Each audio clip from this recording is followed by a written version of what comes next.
In the last lecture, we started looking at symmetry elements, which is our operations where we move a molecule through a point or an axis or a plane to produce an image or a position that's indistinguishable from the original position. And so we started doing mirror planes and axes of rotations. And so an axis of rotation is if here I have a molecule, ammonia, and if I draw a line anywhere through this molecule, let's say I'm going to draw it like this, and if I can rotate that molecule at any angle, whether it's 90 degrees, 120 degrees, or even 360 degrees, then I have a symmetry operation. Of course, I had to say 360, right? So 360 degrees, you can draw a line anywhere I want to produce an image that's indistinguishable, but that's not an axis of rotation. That would be called an identity. And so anything other than 360 in this case. And so this line here obviously is not an axis of rotation, but if we draw one through the nitrogen atom and you rotate it by 120 degrees, you would project this hydrogen into that hydrogen, and the hydrogen I just circled into that hydrogen.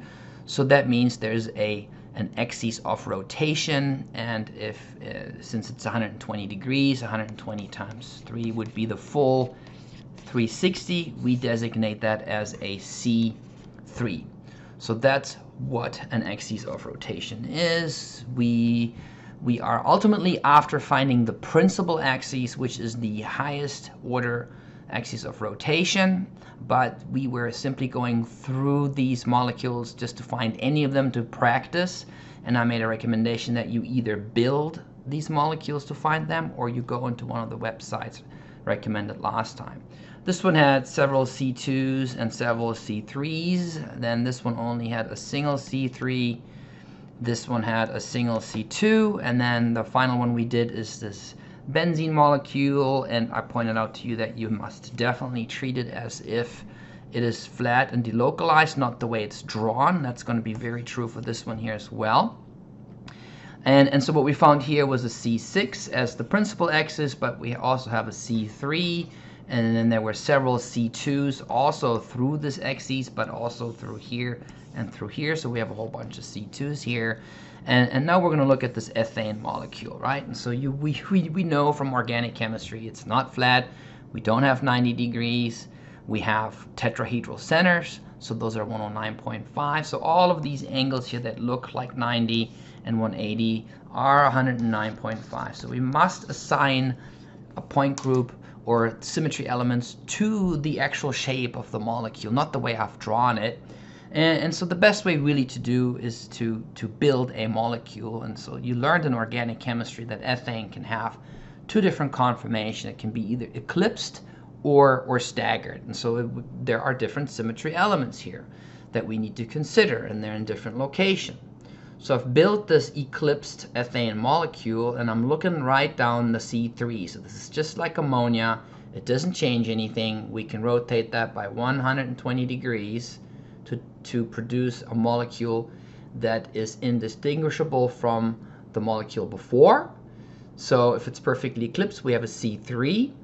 And then if you look at it through the carbon-carbon bond, through my nose and the carbon-carbon bond, there's a C2, okay? It's a little harder to see, but there's a C2, and then if there's 1, there's going to be 3, okay? Looking down, if the hydrogen, and carbon, you can put a plane there, right, okay? So we were actually looking at another symmetry element now, a sigma or a mirror plane, but there is a plane regardless, and if you look, there are 3 planes here, and there's a C2 that is through each of those planes, okay? So if you look at it from the top, you can also see that C2 here, and then of course we have 3 planes, as I said, so there's a C2 here, and a C2 here. So that's for eclipse, so there's a whole bunch of C2s, and then there's a C3 that goes through here. That would be the principal axis. And so now if I rotate that by 60 degrees, I get the staggered conformation, and so I still have a C3 through here.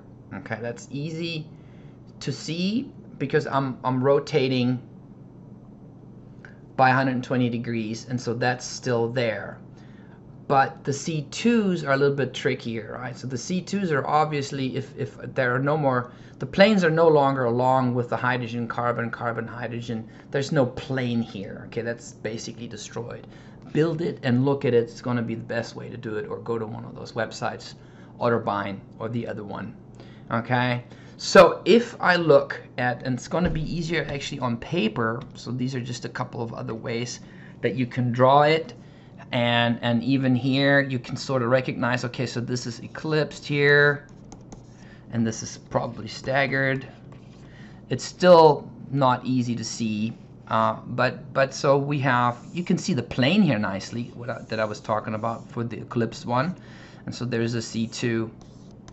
And then if you rotate it about the C3 axis by 120 degrees, it's going to look just like it. And so we have a third plane and a fourth plane where those C2s are, right? So the staggered one, you can see the C3 possibly on paper, and then when it comes to C2s, they are there, but they are not here, okay? So if I put a C2 through here, I would actually project this molecule right behind it, and so into space, basically. But there are some C2s, and they actually go through the carbon-carbon bond, but they are at a 120 degree angle. So they're right here, so that the hydrogen that's pointing to the left of me here will project into the hydrogen into the back. And so it actually is nicely, if you look at this, you can kind of see it. The C2 goes through here, where these three come towards me, okay? And when I rotate it to that, it projects into the back into this other hydrogen. So it can be pretty tricky. And the good news is that in order to assign a point group to a molecule, you just need to find the principal axes. And both of those have C3s. And if you can find those are easier to see than those perpendicular C2s, that especially for the staggered ethane, okay? And so sometimes what you can do also, you can code it. You can kind of code it now. Let me see here. Yeah, okay, so I've color coded here 2 of the hydrogens, and so obviously that's just to help me find that C2. And so if you can then sort of build it and look at it, if it rotates by 190 about that axis, this green atom rotates into that green atom. So sometimes color coding can help. The last one we are going to look at is cyclohexane, and it is obviously not flat. We know we have 2 different conformations, chair and boat. I'd like to focus on just the chair for now. If you go to the website, the 3D model thing, which I'll show you in a second, you can choose between the chair and the boat. I encourage you to practice all of those. And it is useful to look at this color coding of the molecule here, because we have the axial and equatorial positions of the hydrogens. All the red ones here are the axial positions. 3 of them are pointing up, and then the 3 carbons that are pointing down, because we have this alternating up, down, right? So up, up, and up, and that's where your C3 is, right? So if it was flat, we definitely think there's a C6 there, but there isn't. And because if you do a C6 through here, one of these carbon atoms that's pointing up would still be pointing up, and it needs to be projected down, so that does not work.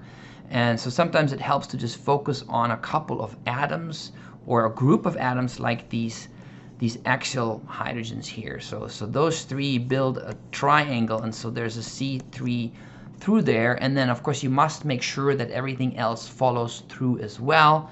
So again, these 3 hydrogens down here, they will also project into each other. And then we have the equatorial and blue equatorial positions, and so it looks like it may not work in this picture, but they do project into each other. There is a C2 here, and so the best way to do it is to build it here. And so we do have a C3. You can look at it nicely here. You can see here are pointing at you are those 3 axial hydrogens, and then you can see the equatorials point away, and so you've got that C3 that you can definitely see here, right? So if you focus just on the carbon with the axial hydrogen here, it'll point into another carbon after performing that 120-degree rotation. So that can help, whereas if you did a C6, you would actually project that equatorial should have to project into an axial, and that doesn't work, as we know. So we found the C3. Next we need to consider C2s, and so they are most likely going to be perpendicular to the C3, and so candidates are either through the carbon atoms here. If you held it like this, you want to have opposite carbon atoms here, so kind of like through these 2 carbons that could be a C2, and then you also consider through the carbon bonds, so here could be a C2. So we'll have to look at that and examine that and see if they're both there or just one. So again, if we're looking at this and this carbon here, we want to see if there's a C2 here, possibly, question mark, right? Or through the carbon bonds. So that's what we're going to look at next. Okay, so if we look at carbon atoms, so obviously if you do a C2 through that axis, those carbon atoms are going to project into each other because they're on the axis. But let's take a look at everything else. To me, it's easy to see that the atoms, the carbon atoms that are right next to it here, focusing on the 2 that I'm holding, if I do a C2 through the carbons, they would go up. Okay, instead of projecting into each other, they now point up. That's one way to see it. But it might even be easier for you to coat the axial and the equatorial hydrogen atoms, because when you rotate about the axis, and I'll hold them towards you, you must understand, of course, you know that this is axial and this is equatorial, and then when you perform a C2, again, you're going to have axial project into equatorial, and that doesn't work. So there is not a C2 through the carbon atoms. Let's take a look at the C2 that's potentially through the carbon bonds, and I got rolling hydrogens over here, but that's okay. I can catch them later. So now we're going to look at this possibility, and so it seems to compute here. We've got just focusing on 2 carbons, that works. These 2 were working. This one is up, then that one is down. And so now my purple hydrogens have rolled away. So for color coding, we can also do, of course, make sure, let's coat one of those carbon hydrogen bonds here. That's equatorial. Sorry, it's axial, of course. And then this one is down. And so if I perform a C2 on it, this axial hydrogen projects into this axial hydrogen here. So that works just fine. So we're good to go on that one. Okay, so if that was difficult to see, I highly encourage you to go to the website ChemTube 3D. You can actually do cyclohexane and it will come up with it. And there's the boat and the chair. You can pick both of them. It's actually pretty amazing what we have, and it'll project a moving 3D structure, and you can then twist it and hold it. Unfortunately, I haven't figured out how to stop it from rotating, and if I let go of my mouse here, but you can definitely see where there's a C2 through those bonds, and then you can also hit controls and it will actually show you some of those symmetry elements. It shows you the C2s here. That's pretty hard to see, but it's extremely helpful to you. Of course, this looks very flat. Looks like you should have a C6, but you got to remember these are carbons, but you can see the axial and the equatorial carbons. If you look at alternating carbons, there's definitely not a C6 here.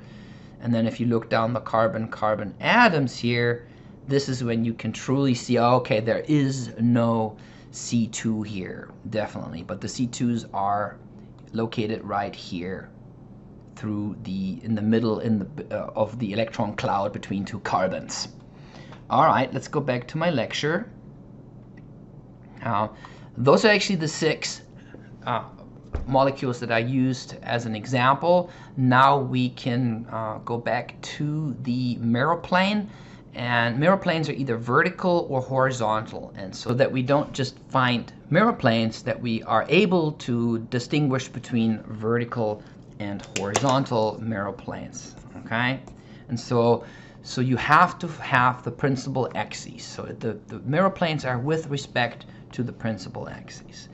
So if I look at the first one here, we have a C2, that's here, and a C3, already looked at that, and then we do have some C2s here in the third one, sorry, C2, but we have a C3 that goes through here, right? So in a way, if I was to draw the molecule,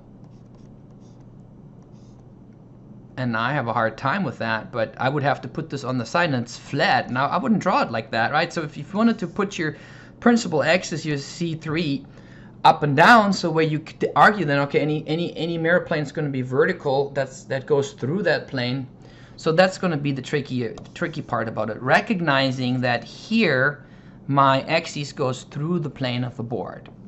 So first of all, if the C2 here is the principal axis, now I need to find the mirror planes. And so there are two mirror planes here. One is right through the entire, because it's flat, the entire molecule, and that's true here as well. This one is also flat, trigonal planar, except our principal axis is in a different location. So this is a sigma V and this is a sigma H. Okay? So again, if we have a mirror plane that goes, and there's another one that goes through here, it dissects the carbon-oxygen bond, and then this gets projected through the mirror into another chlorine over here. So these interexchange when they are sent through this plane. And so both of those are sigma V's because they are vertical with respect to the principal axes, right? And so the principal axis in this case is a C2. Now the mirror planes we have here, they are also, and I'll show you here. So this is ammonia, and I'll remove the lone pair here. So we have the C3. Each of these mirror planes goes through a hydrogen-nitrogen bond. So we have 3 of them. And they are vertical with respect to the principal C3, okay? Whereas the principal axis of a trigonal planar molecule, so this right here, the way I have, see, it's flat. This is that BF3, and so the way I have drawn it is yeah, we have a C2, and it looks like we have a vertical mirror plane, but the C2 is not your principal axis, it's the C3. So if you wanted to assign it, you would have to rotate it this way, or orient it this way, so that you can see that the mirror plane that's through here is a horizontal mirror plane. And then, of course, we also have vertical mirror planes here. We still have them that go through each of the fluorine-boron bonds here. So those are vertical mirror planes, and then the one through the plane of the molecule is horizontal. So that's important, and that's something that students sometimes get confused. So orient, if you have a set, orient your molecule where it's up and down, where your principal axis is up and down, so that you can see, okay, these that are through the axes, that are going through the axes, are vertical, and those that dissect the axes in the middle is perpendicular. Okay, so those are mirror planes. They're going to be important, and we will need to distinguish between vertical and horizontal and perpendicular sometimes. This is an example here. It's shown a little nicer than I did. It shows those two.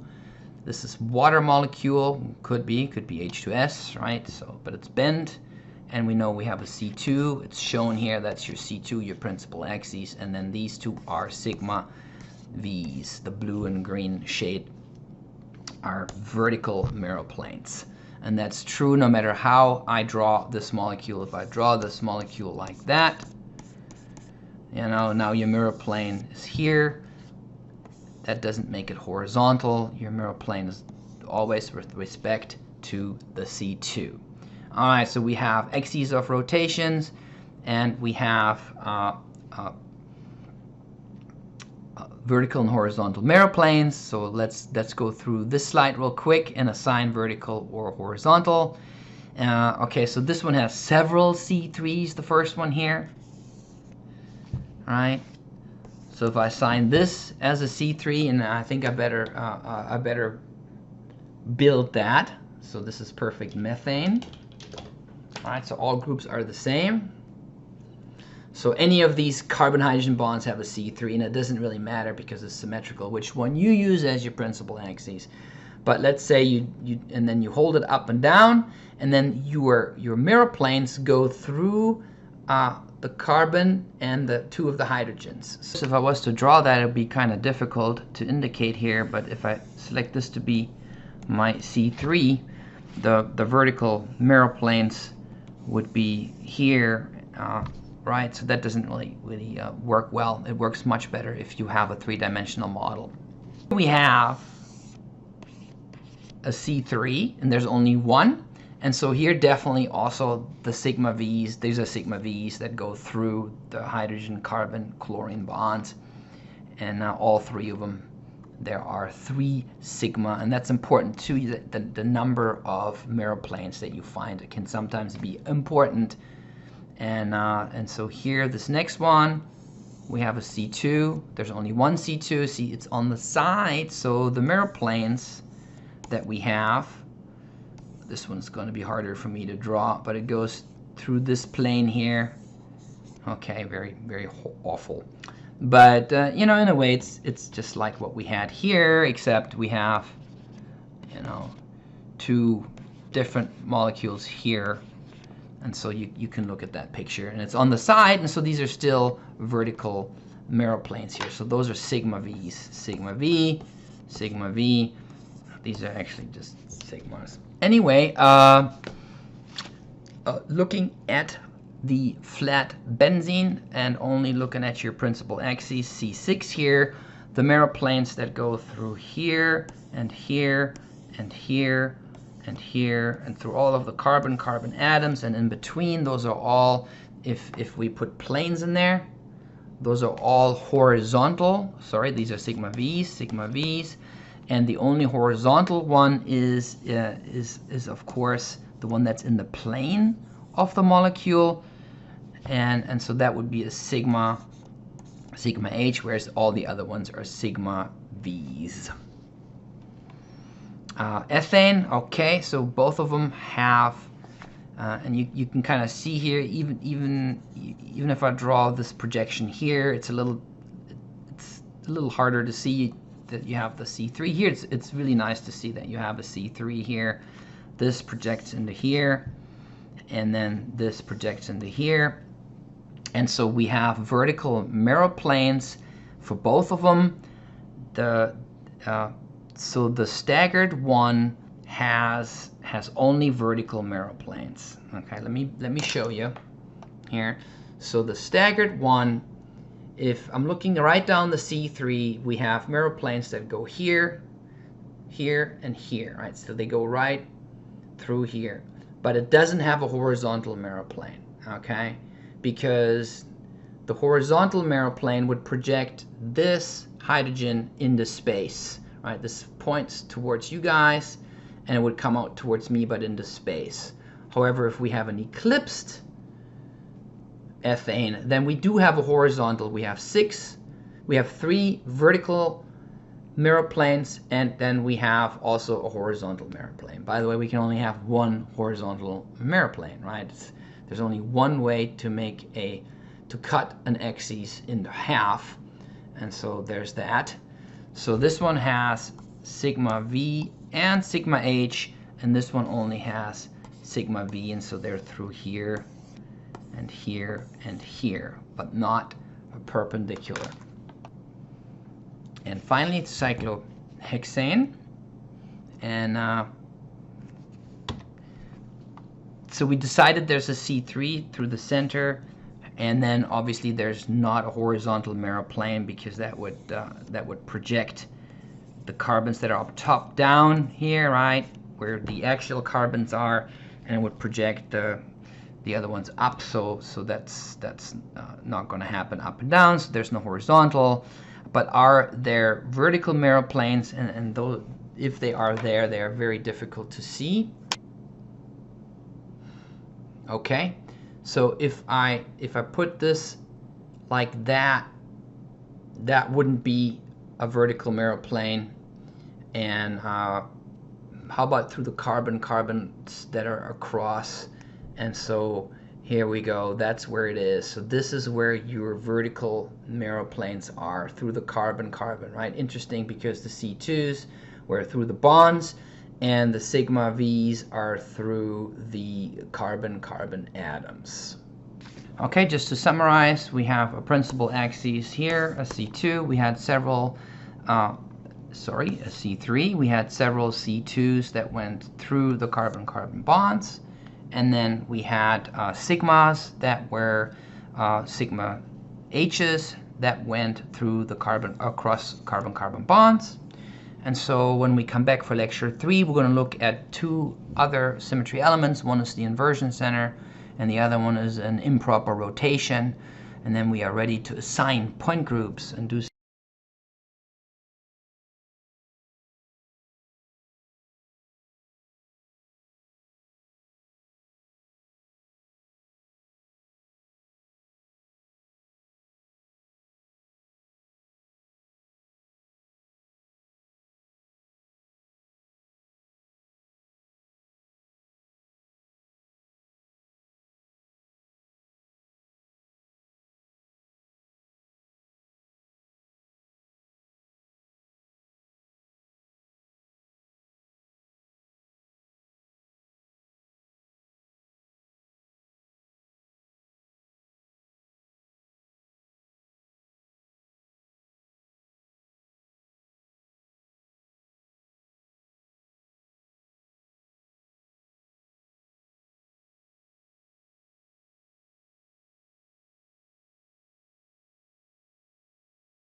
Okay, just to summarize, we have a principal axis here, a C2. We had several, a C3. We had several C2s that went through the carbon-carbon bonds.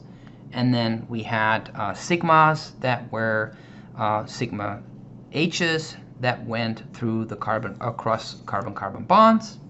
And so when we come back for lecture 3, we're going to look at two other symmetry elements. One is the inversion center, and the other one is an improper rotation. And then we are ready to assign point groups and do something really cool. Bye-bye. Anyway, I don't know.